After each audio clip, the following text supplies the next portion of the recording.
Hi, everyone, and welcome to another show of Life Gone Real. If you are listening to me, hit that subscribe button on the wonderful podcast. If it's Apple Podcasts, iHeartRadio, and also Spotify. If you're watching me on YouTube, subscribe so you get every new video that I am doing. I'm going to honestly be doing more videos in the future. So that's exciting. And I hope you guys are excited about that too. So I have a wonderful guest here. I'm so glad she's here. Her bio, she's great. I love her. Her name is Linda Stacy. She's an entrepreneur, mom, wife, cat lady, and I love this one, your wife's favorite personal trainer, because she is in the fitness industry, and we will get to that because she kicks my ass every time. She is an ever-evolving spiritual mama trying to change the world, which I love. From rehab to now an entrepreneur running multiple businesses, she knows anything is possible. She's been a personal trainer for 6 years, and now at Lagree, she's been training for 4. We will talk about Lagree, definitely, because she has trained me 2 days in a row, and I can't feel my ass. Her booty has risen. It is on the back of her neck. That's where we want it. Love that. Honestly, my ass is so sore right now, and it's all a good thing, but I'm like, wow. And honestly, no, it's amazing. And I don't have, for the people who do, yes, my butt has definitely, I've noticed a huge difference. It is lifted, and there's no butt fillers. I don't have butt fillers. If you have butt fillers, well then great, all whatever. Good for you, but we will make it happen naturally. I have no butt fillers, and I can tell a huge difference. Even in my jeans, I put my jeans on, and I was like, yes. Wow, okay. Like your waistline is shrinking, but your booty is growing. And that's what everybody wants. Everybody wants a butt. And we're messing with those hamstrings, which is what helps lift those booties. Yeah. It's all, it's all magic. It's hard. It is hard. And I don't guys, know how you did 2 days in a row, though. Working with you, like working out 2 days in a row is really, really hard. It's hard. And I brought a friend yesterday. I'm sorry. If you're listening, I'm sorry.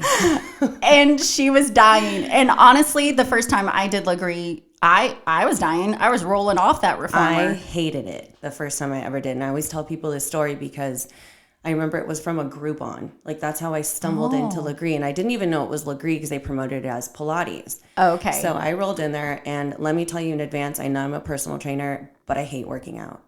Like, I can't stand it. But I've also come to realize that I have all this energy built up, and movement is my outlet. Some people have painting, which I do sometimes, but moving is my outlet. Whether it's dancing, working out, I have to do it. Yeah. Otherwise, I'm like this cage lion, and it's like, you can just feel it being pent up. Okay. But I stumbled into this class and absolutely walked out of there going, I will never, ever go back. You're like, nope. And I just had my second kid, probably 7 months before. So I just felt like you have no abdominal strength. You have nothing. And then the girls next to me are just like planking on one finger and a toe. It's like they're so strong. They've been doing it forever.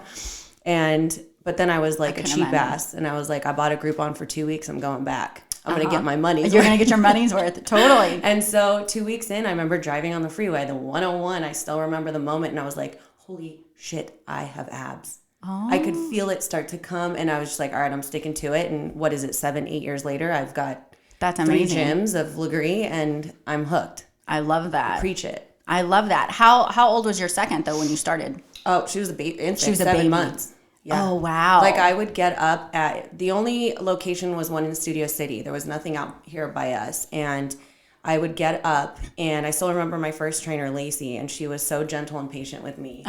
And I would get up at, I think, 5 a.m. The whole house was asleep. Yeah. 2 little babies passed out. Yeah. Husband passed out.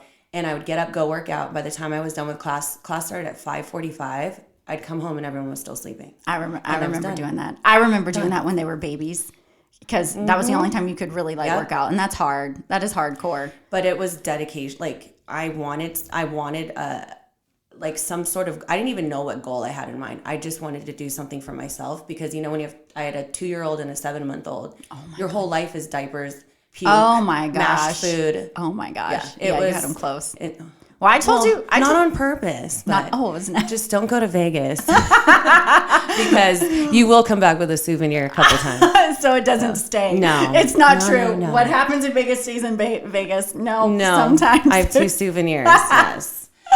Love that. No, I told you yesterday, I was like, if I have not a second, but a third, I have 2 children. But yes, if I wind up having another baby, we're going to put that out there. Who knows? The universe. I never know because I'm never going to say never. And that could be a possibility. Who Girl, knows? But I'm living my entire life of nevers right now. That's why I stopped saying it because every time, guys, I don't know if you guys are doing that, but every time I have said never, it has come to bite me. We were saying on the phone, we'll never be billionaires, right? This is true. It will never happen. Let's do it. I'll never have that. Yes. That's what we should I'm never start doing it. I'm never doing it. Love that. So, okay. So tell me how, obviously she's you're doing Lagree and you teach, and how did all that begin and start, and just kind of share a little bit your story. Well, I was a personal trainer at a regular gym and, kind of did regular workouts with people, but it was never fulfilling. My thing is I always wanted to help people. How do I help people this way? So I used to do event planning and building parties and stuff. And then I realized, and then I did interior design. Okay. And I would love the fulfillment of surprising people, building a space for them, and they'd come and surprise, or walking into a birthday party, and it was that moment, but it wasn't enough for me. And so then I got into personal training, and I did Lagree for my own workout, so my own supplement. And I would try to bring those moves to the regular gym. I'd bring plastic plates and try to make them move all slow and a bear. It wasn't the same. So I continued to do my workout at Lagree, and I had this one trainer, and he came, and it was like watching your first rock star show. He brought the energy, he brought the music, he brought fixing my form, and I was like, this is it. Yeah. I've got to do this. I've got to open my business. And then there was also other things going on in my personal life where I did this self-help seminar. Okay. And it literally rushed through all my childhood traumas, because we don't go for a business, we don't buy a home, we don't do a relationship because we're not good enough. We might fail. Right. And that always stopped me. And so when I did this seminar and I was still doing Lagree, I was like, this is it. Because they taught us your passion plus helping people is your calling. It's your purpose. Yeah. And I'm like, I totally believe in Lagree and that whole workout. And I love helping people. This is it. So when I took this trainer's class and he showed me what it could be, I was blown away. And that was it. So a combination with being accountable with my own bullshit. Yeah. And then, taking these classes with this coach, I was like, this is done. So I came with this idea to Tim, my husband, and I'm like, we got to do this together. This is what I have to do. And that was it. And it was we were literally so broke. We'll get there, but him and I were separated and we got back together. We literally probably had less than $3,000 to our name. Wow. And we were sending our kids to summer camp and spending the last of our money. We hustled like crazy to build up enough money to open our first studio. Wow. So you guys were separated whenever you wanted to do this? Well, no, we were separated, and then I went to this seminar. Okay. And basically realized I was being an asshole in my life and causing all this drama. When you're accountable, you realize you're attracting all the bullshit. You're I'm a part of that. Wow. And while I was doing the seminar, him and I were in the kind of just talking about possibly getting back together, but it was always the ego going, no, I can't do that. I can't let my friends know that I'm going back to this bullshit, all this stuff. Okay. So I did the seminar, realized your ego is not your friend. Yeah. Never. No. Well, you kind of need an ego at some point. Yeah. We all do. But he ended up doing the seminar too, so that we could be on the same communication wavelength. Whether we were together or not, we still had a co-parent. Right. And so he did the seminar, and we were just back to being best friends. Wow. And because we both owned our bullshit. It's I walked into that seminar going, I don't need to be here. I already know this is, it's Tim's fault. It's his fault. He's the asshole. Well, the first thing they said to me was if you were recorded for 24 hours a day, 7 days a week for 30 days straight, no breaks, would you date yourself? Ooh, I just got chills. Yeah. I was like, oh, hell no, I wouldn't. There's no way. There's no way. And they're like, okay, well then you need this. And, you know, they're like, if anyone says yes, you're more than welcome to leave. But no one got off their seat. Wow. Because they're like, if you're not putting in the work to be this person that you think you are, you want to be, what makes you think you deserve that promotion, that relationship? And I literally just got my ass handed to me at that moment. I was like, oh my gosh. Like, that's a big thing. And honestly, that's for anyone or anybody listen. That's a huge thing of like, if you're single, would you date? What's the reason? What's the reason why you're single? Like, would you date? Would you be in a relationship with yourself? But that's such a big thing because that's such a big power of self-help and self-growth and all that. And I can relate to that. I totally get that because that's what I did last year.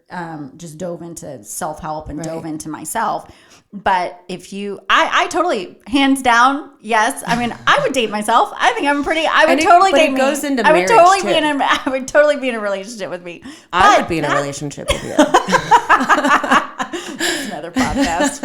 The unfiltered version. That's the unfiltered, Life Gone Real unfiltered. No, but that's really wow. So that is what hit you. Yeah, was them saying that. Yeah, and it went for everything in my life from being a mom. Wow. Like if I'm not putting my best foot forward and being a mother, and being a girlfriend and being a friend and being a daughter, what makes me think that I deserve to have all these things that I think should be happening to me? Right. If I'm not even putting in the work. And so, you know, we did this whole seminar thing. He did it. And, you know, we still use those tools that they taught us back then from communication. Now, don't get me wrong. We still have, like, we work together, live together. Oh, it's a lot. Oh, no. Like, you know, once in a while, I just want to, like, lock him out of the house and change the locks kind of thing. But yeah, right. I don't know you. Right. But that's amazing that you guys, I love that, hearing that couples are working together and you're doing the work. Yeah. It's constant though. Yeah. But you want to be, it's a choice that you make every day. 100%. And I think I don't know. I feel like a lot of people just like, they get lazy, they cop out and it's like, they just don't want to do it. Well, we do it too. You get in your comfort zone or you just get exhausted with whatever's going on in your life. Right. But then he's accountable to me going, well, what have you done to change this situation? Right. And, you know, I'm like, you know, F you, asshole. I don't want to hear that right now. But it's the truth. It's true. And I need that. I need the truth. I love that. Like, I love when people are honest with me and call me out on my shit. I love that. I will welcome that over fake stuff. Oh, yeah. And so, you know, we are that for each other. And so, you know, it's never going to be an easy flow, an easy ride. Like, it's constant work until the day we die. Yeah. You know, it's because you're going to have different people. You come across different situations. Like, you know, we have our business situation. We have never ran a business together before. Wow. And so all of that, even as we grow and adding more studios, and now we've added a salad restaurant. That's so exciting. I mean, it's all changing. The dynamic keeps shifting. So it's a constant challenge. You know, if I think it was last summer, and I'm sure we've all had our blow-ups in quarantine. Or like, I'm just like, everywhere I go, dude, there you are. Like, no, that's a lot. In quarantine, seriously, where you couldn't go anywhere. I had a girlfriend who said the same thing. She's like, I talked to her. She's like, okay, my husband has been here at the house for a whole year, every day. And she's like, oh my God, I don't know. I can't handle it. So it is a lot. So I commend you of working. I think any couple who can work together is amazing and like hands down like power couple. And that's like, one thing I said I would never do. His parents work together and they've worked together for 40 years. And you're like, I would never do hell that. No, never doing it. That's so funny. Here we are. And we are continuing to build situations where we're going to be working together for a very long time. That's hilarious. Well, I actually wanted a little bit of that with my ex-husband. Wanted to work together and do shows together. And yeah, I'm going to throw this out there. The funny thing is, guys, he helps me today and we're not together. But I absolutely love that. Yeah, no, yeah, it's good. And we actually, I think overall, we actually work pretty pretty good together. So isn't it funny though, like society has created to where if you were butting heads with him, it would be no big deal. It would be like, oh yeah, X situation. Yeah. No one would bat an eye at it. But when we talk about how he's still helping you guys still have a great friendship. Right. People get uncomfortable. Like they don't even know how to respond to it. They do get uncomfortable. And, you know, we have 2 children together that we built. And I'll have to say that's one thing we did amazingly well. Right. We built a very strong foundation for them. Good. So we both see that. So the last thing we want to do is have that crumble. Why would you do that? So I think it's a choice for I don't know. Every situation's different. Right. I mean, husbands might not have the best with the ex-wives because the ex-wife was crazy and narcissistic. I don't know. You know, I just know I made the choice of, okay, we're going to be friends and let's continue raising our kids. You're going to be around for a while. We have tons of things with our kids that are going to be happening in the future. They're going to be, you know, your exes are going to be around. If you have children, your exes are going to be around. Right. It's just when they have children, when they have kids, when they have whatever, there's life going on. There's school, there's graduations, there's going to be weddings, there's going to be all of this stuff. So it's like if you have children, yeah, they're going to be together forever. So that, beware, be careful for the people who do not have children and you're in a relationship. Make sure you want to have a child with that person because it is forever. It is, you know, and it's funny though because mine weren't planned. But I had thought of, I never wanted kids though. There's 2 nevers walking around. So funny. I was the one, like I was a kid and people would be like, what do you want to be when you grow up? I literally was like, I just want to be like the Golden Girls and live in an apartment with no responsibilities. I just want to be happy and having fun. Like that's all I wanted. I had 0 goals and I just wanted to have fun. And I was like, I never want kids because I didn't want that responsibility. And then from my childhood, and how I was raised and how I reacted, I didn't even want to deal with that because I didn't think there was another option on how to parent. Wow. And so, you know, I obviously had these children for a reason and they changed my life. And then, you get into like generational curses. And I truly believe I broke a lot of that. Yeah. And I was scared of that. Okay. But you broke it. See, and I believe in that as well. Yeah. So I totally agree with that. And let's you even went through, and even in your bio, because we just talked about this as far as, you know, rehab, you went through a little bit of rehab, and we can even talk about that because that's a huge thing. Yeah. I mean, I started sneaking drinks, probably like 13, 14. And my parents would leave us home alone. I have a little brother who's 3 years younger than me. And my dad had his Chivas Regal. Okay. And his expensive whatever scotch hidden away. And I would just go sneak chugs of it. Like I was like that crazy that loved the burning. I didn't go for the sweet wine and the little easy drinks. Like I went straight for the burning and like. Wow. Yeah. And like this is why I'm like an 80-year-old man at heart. Like I'll be at a party with cigars and scotch still. Like just sitting in the back shooting shit. And I would sneak it, and then eventually, obviously, it disappeared because I drank it all, and my dad and my parents noticed, and they would bust alcohol in my closet and weed pipes and all that stuff. Wow. And my dad's a retired LA County sheriff. Oh my gosh. Wow. Yeah. You weren't scared though. Like that would have made me nervous. Oh, I was scared, but I still did it. Yeah. Like, well, we all still do that. Yeah. And my mom grew up in Compton. Okay. And she, you know, super strict. And she has 5 sisters, 6 brothers. Okay. And all my uncles, like one's a Secret Service, one's LA County Superior Court judge, the rest are cops. Like I grew up in a family of all law. Wow. And, you know, I grew up in the Mexican parties where everyone drank till 3, 4 o'clock in the morning. Okay. And I grew up that way. Okay. And it was normal. Okay. But when it came to like me drinking, my parents would never, don't do that. And it's kind of like you're witnessing them praise your family. Right. You know, but I'm watching them get wasted. And I'm like, but you love these people, you praise them, you think they're amazing and they're getting wasted. Why can't I? Wow. So, you know, and I was dealing with trauma stuff. Like my mom and I had a tough relationship growing up. Like I think we're very similar. And that's hard to deal with as a mom if you haven't if you haven't accepted yourself. So things that she hated in herself that she saw in me, wow, she wanted to control that as much as she could. Yeah. And, so I started drinking, and my cousins, we'd be at family parties, and I would go steal like all the beer and bring them to their rooms and just sit there and chug. And that was my thing. Like, I couldn't have a good time without drinking. And so going out was my thing. In high school, I did ecstasy probably every weekend my senior year. Yeah. We used to have this guy I dated like a tackle box of like shrooms, acid, my gosh, everything you can think of. And wow. I still remember all the different types of ecstasy, and the colors were different bases. Like, you had heroin base, acid base. Oh my gosh. The DARE programs in 7th and 6th grade got me excited. Oh my God. Like, I was like, cool. I want to know what my brain will do. Like, I was stoked on that. Wow. And it didn't scare me. I was really excited to like mess with the brain. I'm like, ooh, I want to see stuff. I want to experience that.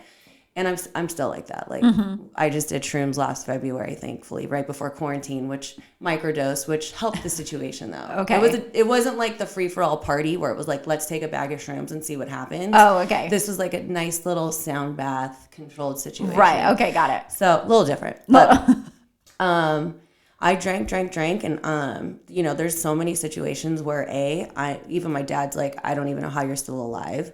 Like, there was hospital situations where I woke up and I didn't even know how I got there. Oh my gosh. Like, paramedics took me there. Like, I have no idea. Oh, that's scary. That's scary. Yeah. And I still didn't, like, for a little bit I'd learn my lesson. And then I'd go right back to my shit. And then I crashed my truck when I was 20. And I woke, and I didn't even live with my parents. I moved out at 17. I didn't live with my parents. I crashed my truck into a guy I was dating, his truck. Oh my gosh. His truck was so lifted, and I had a regular truck, and my truck just went right under. Oh my gosh. So I had like an accordion. Oh my goodness. So I drove that, I guess, at 2-3 in the morning back to my parents' house. I'm from Orange County, and they live in Downey. No one pulled me over. Okay. That's crazy. And I ended up walking in their house, going to sleep, and my mom's like, so what are we going to do about your car the next morning? I'm like, what are you talking about? No idea. No clue. And like, at that point I was like, okay, like, I need to do something. So I went to rehab out in San Clemente. And it was, and I commend people that are still going. Certain things work on certain people. Yeah. I'm very stubborn. I'm very strong-minded, and I sat through some of the meetings and stuff, but the people who ran it were like, okay, look, we're going to warn you because you are so pretty. And I hated hearing that. They're like, men and women are going to try and hit on you here. And I was like, God, why is that even a factor? Like, you're creeping me out. Wait a minute. I came in here for one problem. Now you're saying I have another issue to deal with. Back. Like, what the hell? Oh, wow. My parents were sitting there just like listening to all this, and I'm like, okay, I'll deal with it. And after every meeting, it was like these guys and even some girls would be like, hey, so you want to, meet up after? And I'm just like, no, like, I can't do this. It just, the vibe, like, I just wasn't feeling it. And I would leave the meetings and go drink with my friends. And I was just doing these meetings just to say I was doing these meetings. And, society says you have to do certain things in order to get better, quote unquote. But it's not until you heal your childhood traumas and your own bullshit. Like, I didn't even slow down drinking until probably I did that seminar, which was in 2014, 2015. Okay. So I was, 33, 35. Okay. And it wasn't until I dealt with my deep, deep, deep, dark shit that I was like, I don't even want to drink. I'll have a drink now every once in a while, but like, it's not to get blackout drunk and avoid what's in my head. What's in your head and what's in your, and I'm glad, thanks for sharing that, because I think that's what all addictions come from. It's usually some type of childhood trauma. It's usually some type of thing in your past that you haven't worked out. And that's with anything. I mean, gosh, that goes with so many traumas. And we could go down the list of, your parent, everything. Parents, so much abuse, so much of that. But did you go to therapy for your traumas? Like, did you have work through it, or were you able just to work through it your own self? No, I went to that seminar, which you did the seminar, and that's what helped you. Yeah, it's 3 days. Okay. But okay, so I did therapy when I was a kid because I ran away. I ran away when I was like 15. Okay. So we did therapy because my parents weren't, they were very dismissive of you as a child. Like, oh, you're sad. You have nothing to be sad about. You're like, these are real emotions. They're feeling, Yeah. And so, I kind of got dismissed, whatever. We went to therapy. It helped a little bit, along the way because it helped communication between me and my mom. Okay. And that was where my hardest part was my mom accepting me. Okay. For who I am and not trying to change me so that she could feel comfortable. And so when I did this seminar, though, it worked for me because it was 3 days and it was everything that I hung on to. Like, you got to share your story of what's really ailing you. Like, mine was my parents' stuff. Like, even every time I drank, and anyone who's listening that grew up with me and partied with me, I'd end up crying about my mom. Like, the deep stuff would come out. And so this 3-day thing, like, you tell your story, and then I had this lady, Kathy, who was a hard ass, but I need a hard ass. Yeah. And she's like, okay, so what? Now what? And I'm like, what the fuck? Like, feel for me. Like, what the hell? And it was the truth of, like, you're going to carry this shit around with you forever? Like, you're giving that power. Why would you give that power anymore? Take your power back. And, they went through other stuff. Like, you have to realize your parents are humans. Like, as kids, we forget we're like, they're superheroes. They do it all. Yeah. And they're like, they're humans. And remember, you're watching them grow. Yeah. As they're raising you. That's so true. And they're doing the very best that they can. Like, they don't get some handbook in a class beforehand on what to expect. And my parents definitely didn't expect to get some crazy kid like me. I have an older sister who was by the book, straight A student, angelic, like perfect. Yeah, yeah. So all of that hit really hard. Wow. That my parents were doing the best that they could. And that broke me. Like, I think I cried for like a good hour at the seminar. Like, just thinking about my mom's own traumas and what she went through. She's carrying that around, trying to raise me, doing the best she could. I just got chills. Yeah, like that. Even my dad, it's like, you don't realize they were dismissed as children. They were ignored. They were taught to just get up and move on. Totally. And all like that hit me so hard. And, that whole seminar just really like picked everything apart. And in 3 days, like, that works for me. For me, therapy doesn't work because I feel like they kept me there. Like, okay, great. Why do you think this is happening? And then it's like, okay, we'll come back next week. And I'm like, I don't want to. I want to move on. Right. And so this 3-day thing worked for me. And I tell everyone about it because it changed my whole life. And then there was like another week-long thing. It was like a 7-day thing up in a ranch, kind of like team building. You do like physical exercise. Cool. And like, I'm still friends with the people that I met out there. I love that. And you just have this really cool connection. And it's these people that will support you, but also call you on your shit. Yeah. And you need that. Yeah. Because when you're around a group of yes people who are kissing your ass, no. You're making the dumbest decisions because these people don't want to upset you, quote unquote. So this seminar really worked for me. And that's good. They even went through games of like, there was a game one night where you picked a color like red or black or whatever. And to win this game, I can't really remember everything, but to win this game, you had to do one thing. And I remember thinking it in my head. And they said the answer. And I was like, holy shit. I was thinking this is exactly how you win the game. And had I opened my mouth, we would have won. Our team would have won. And they're like, whatever you took from this game, and everyone learned something different, whether it was you were too pushy, you were too bossy with your team, whatever it was. They're like, whatever you took from this game is how you played life. And that's why you are where you are. Wow. And I was like, oh my God. Like, my ass just kept getting handed to me all weekend. And I drove home and I was just like, fuck. The whole way home. Wow. Because that's what I always did, was like the feeling of not good enough. You're going to look too stupid. Had I just said the answer. Right. And been authentic and trusted myself. Yes. I would have won the game. Wow. So all those little things stick with me now. And, going back to like the rehab stuff, like that all comes from your internal insecurities, your traumas, all of that stuff. And you think you need these external things in order to be fulfilled, or you can't get through life without them. And when you realize it's just you, and what's in here, that's all it is. Yeah. It's nothing else. And don't let these people and these situations take away from your own power. That's so good. You know?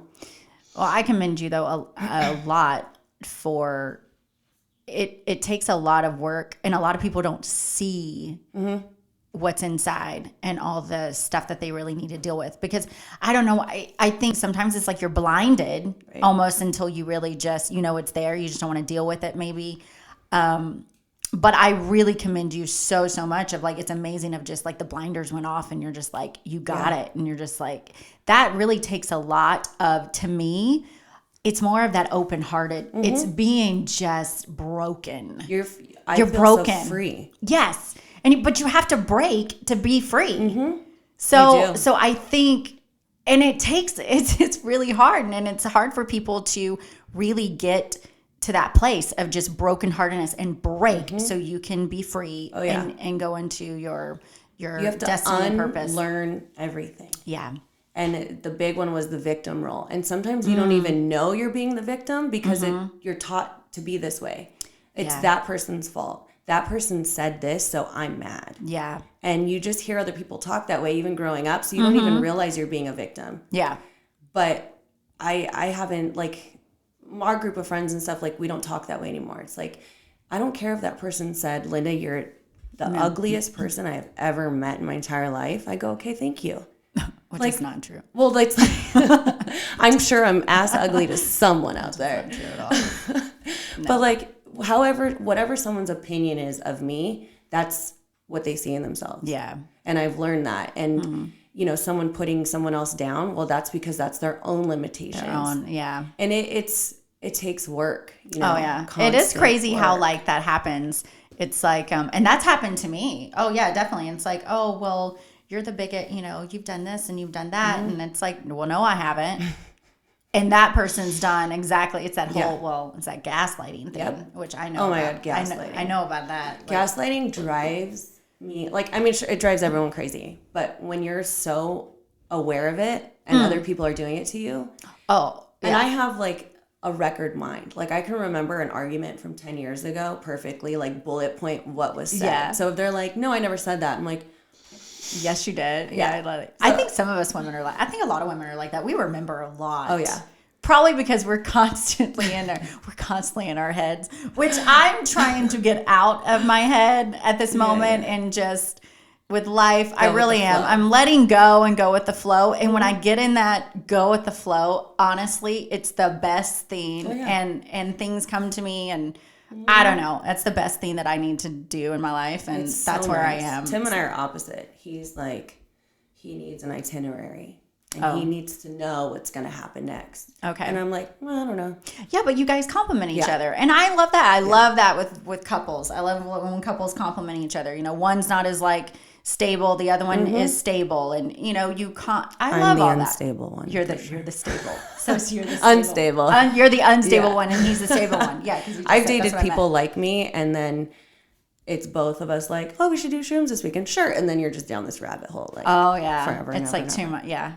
I like the whole complimenting each other. Yeah. So that's really definitely good. Yin and yang. Like I'm planning a trip to go to Peru on a tiny little plane in the jungle to do ayahuasca.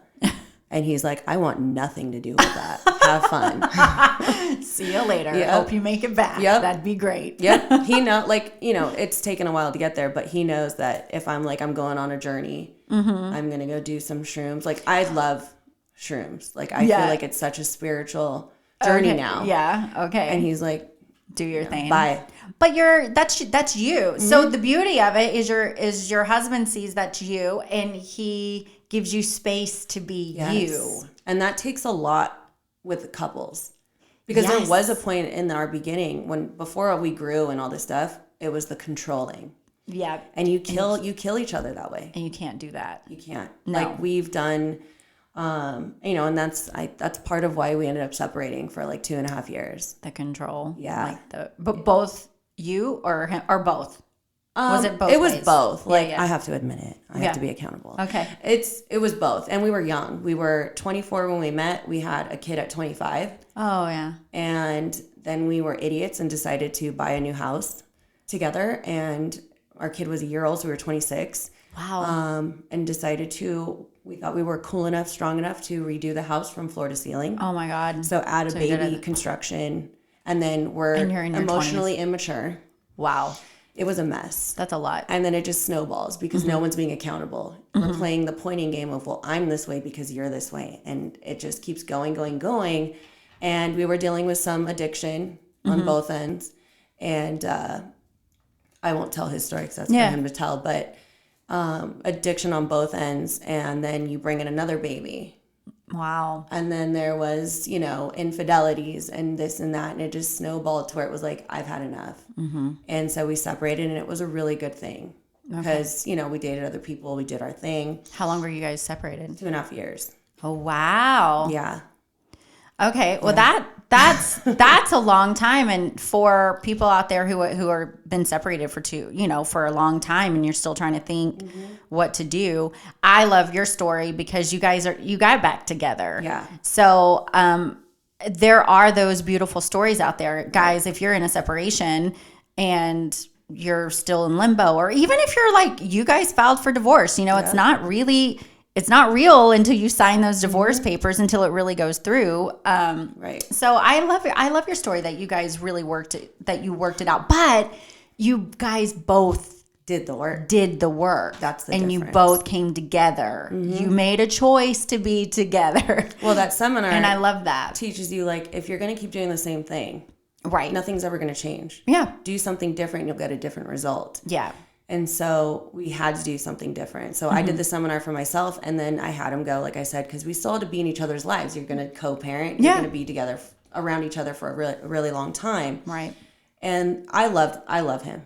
Like, when I met him, it was just that, like, that stupid shit, like in a movie when you kiss and the fireworks. Yeah. I thought that was all crap. Like, no, literally. It's true. I kissed him and the world disappeared. Oh, and that sounds so cheesy. No, but, like, no, I can relate. It happened. Like, and I still was always connected with him. Yeah. And it was just like that, like, you can't sever that kind of connection. Right. No matter what you do. Even when I dated other people and he was being, lunatic, whatever. You like, still had that connection. I still hoped that there was some sort of a chance. Oh, even though I would have ran him over in a heartbeat back then. Like, yeah, I still hope. But you still hope. Yeah. But so in the back of your head, you still hope. I love that. That wasn't me. Yeah. I'm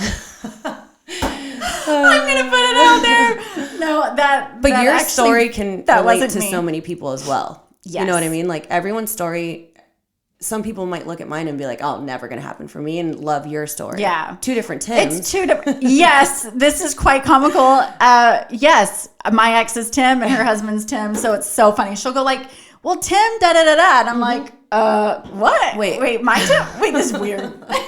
And they're both like technical people, like audio stuff. Tim's computer. all audio editor and producer. Yeah. So, but no, you're right. I mean, my story didn't end that way. I'm divorced, and it's done. But I couldn't go back. And I think even Tim, if he was here right now, my ex, he would say he couldn't go back either. But I love the beauty of, yes, every story is different. So I'm really, really thankful that you shared that, because there's hope. So if people are in a separation, you're going through a rough time, and both of you guys want to stick it out, and it comes together in the future that you guys want to do the work, I think that's a beautiful thing. Thank God. I absolutely love that too. And society, like, a lot of the times that I did want to go back with him, I would let what other people thought about us getting back together.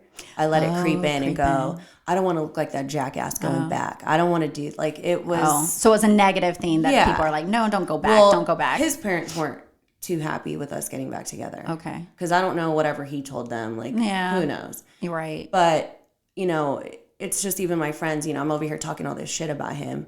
And then to go back with him was like, oh God, now I have to explain why, which is why I don't open my mouth about shit anymore. I don't tell anyone if we have an argument, because that's the worst thing you can do is start sharing all your stuff with other people. No, don't do that. Yeah. I'll have to say my in-laws and my parents, that was one thing they never did in our marriage. And we were together for 20 years. They never, ever got in the middle of any of our stuff. Yeah. So that's a huge, huge thing that I think boundaries for in-laws It's true though. Don't get in your, right. Your children's marriages. It's all, don't do that. It's you're terrible. You're going to have one side that you're going to favor, and that's going to be your Of child. course. Yeah. Of course. So it's like, I think, yes, for my in-laws and my parents, they never did that at all. Ours was so chaotic though at certain points that someone had to step in for us. Oh, yeah. Well, if it's like, it was pretty bad for a while. And so, we did need that break. Mm-hmm. We had to have it. And so, there is hope for people, but it also comes with being accountable with yourself. And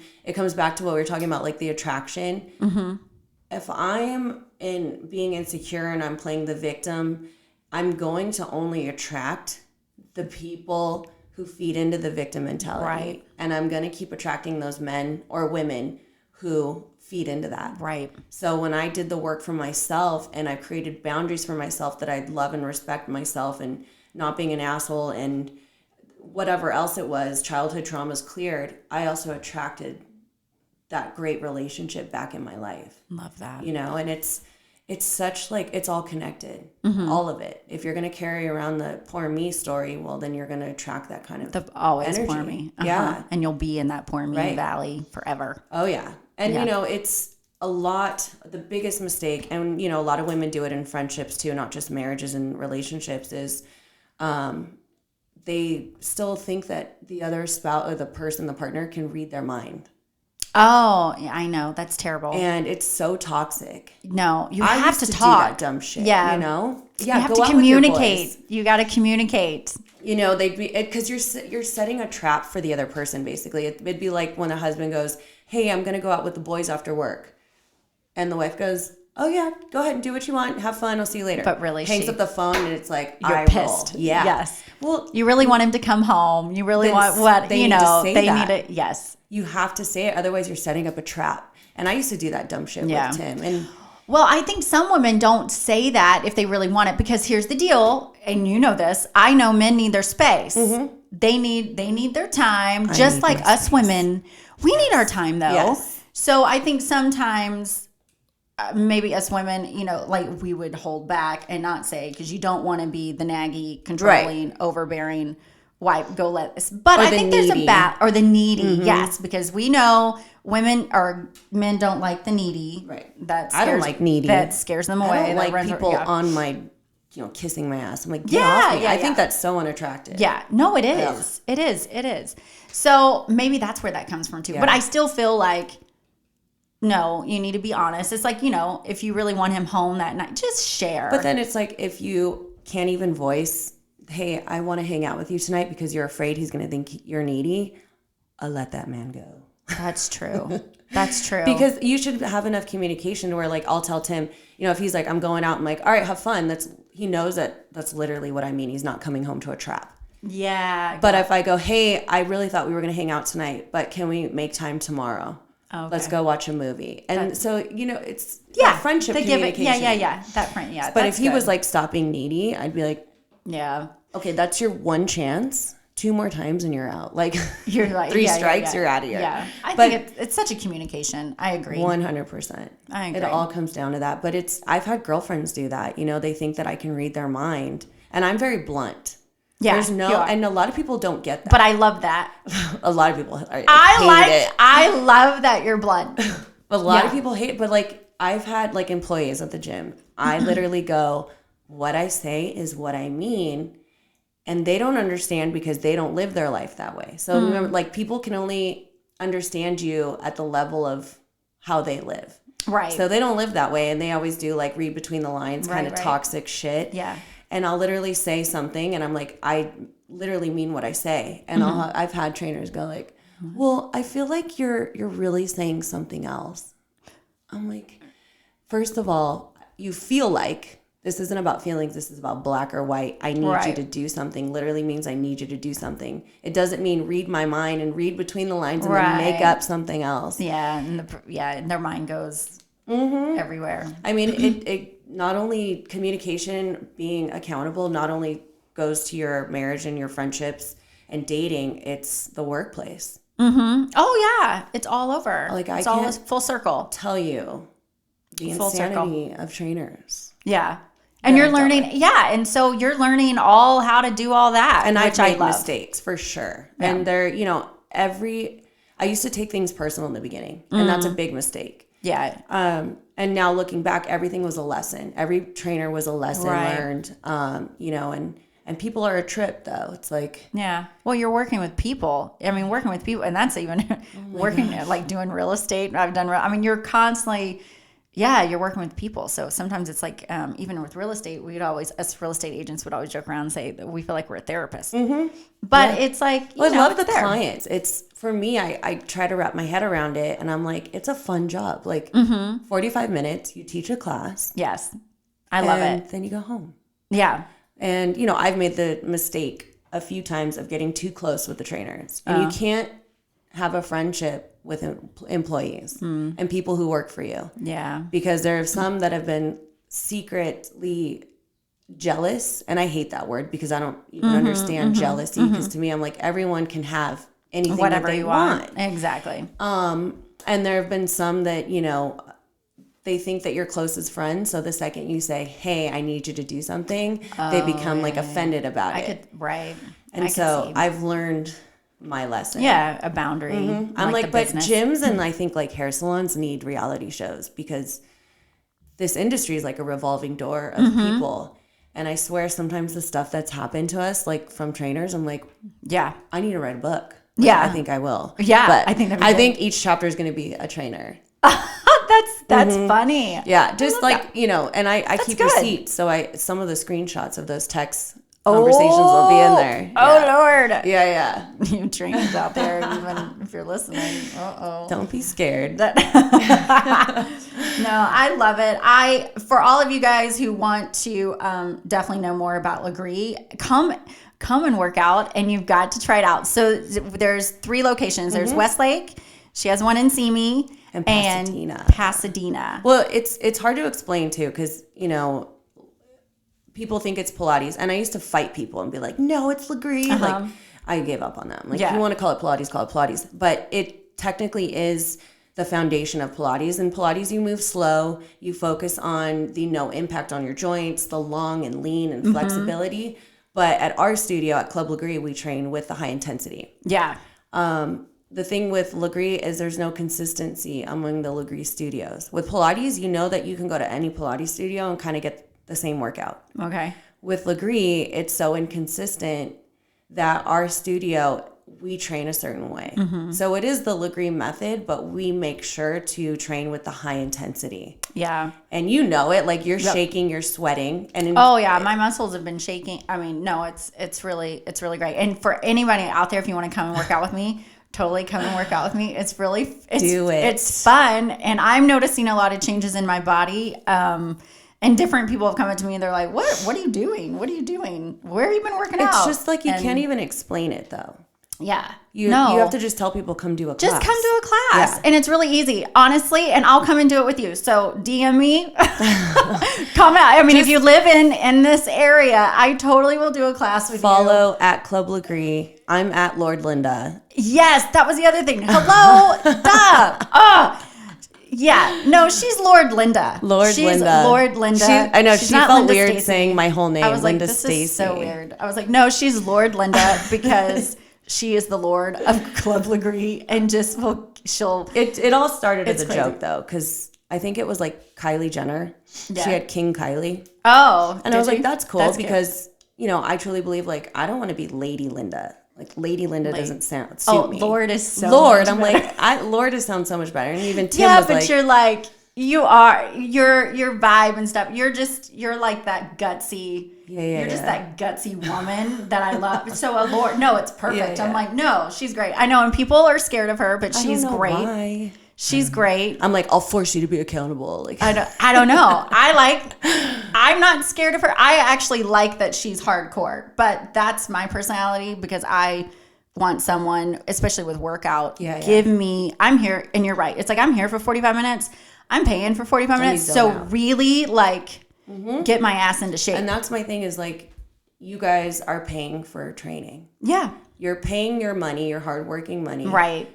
for my studio, for my experience, for the training. I'm going to give you the best I can and make sure that you're doing it correctly for 45 minutes. Yeah.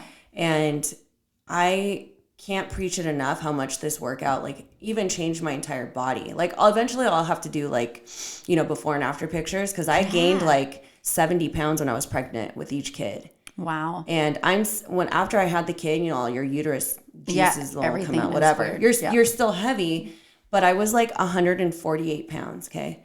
I'm 140. I fluctuate between 137 and 140 normally. Okay. So I'm 10 pounds off of when I had my kid. And you're probably tighter. But my pant size, obviously, like, you know, I don't think I wore a pant size. It was all stretchy pants back then. But I'm around the same 10-pound weight, but my body's completely different. Wow. Like, for me, I don't give a shit about pounds. I'm like, cool, that's how much you weigh against gravity. Move on. Right. I haven't even weighed myself in a long time. So I only had to because I had to go to the doctor, but I'm like, I haven't weighed myself in a while, but I can tell like a difference just in my clothes and just everything. You feel tighter and taller. I love it. Yes. And for those who know me and know how short I am, I'm barely 5 feet. So anything that's elongating is perfect for me. And that's what I need. And like I don't want to bulk up when I work out. For everyone else who loves to bulk up, I don't want to be bulky. Yeah, yeah. I want to be strong, but I don't want muscle mass. Like the mass. Yeah. Like, I want my man to still throw me around. Right. Like, I don't want to like pick his ass up. Right. I love that. Oh my gosh. All right, guys, we're gonna wrap this little show up, but I hope you guys have enjoyed everything. I love that Lorde Linda has been here, and I believe this is not going to be her last time. And I hope you guys enjoy all the little nuggets and just learning about her story. I hope you guys are inspired. Definitely, if you're in a relationship or separated from a relationship, I love that her relationship has, worked out, and I think that's beautiful, and I love that so much. Thank you. Yeah, it's really, really great. I got to come back for some unfiltered business. We're going to this is another thing. We are going to do a Life Gone Real one of these days, unfiltered Life Gone Real. I've had several friends that want to do that, and that's going to happen. And it'll be such a magnificent shit show. It will be fun. It'll be amazing. It'll be fun. So, all right, guys, you guys have a wonderful day, and I will see you next time. Bye. That's a wrap, guys. Thank you so much for joining me on Life Gone Real. Don't forget to subscribe to my podcast and YouTube channel. Definitely rate it. Leave comments. I'd love to get into your lives a little. Send me some topics you'd like to talk about, or if there's anything you're possibly going through in your life. I'm so glad you're here with me on this journey. Cheers to you, and have a great day.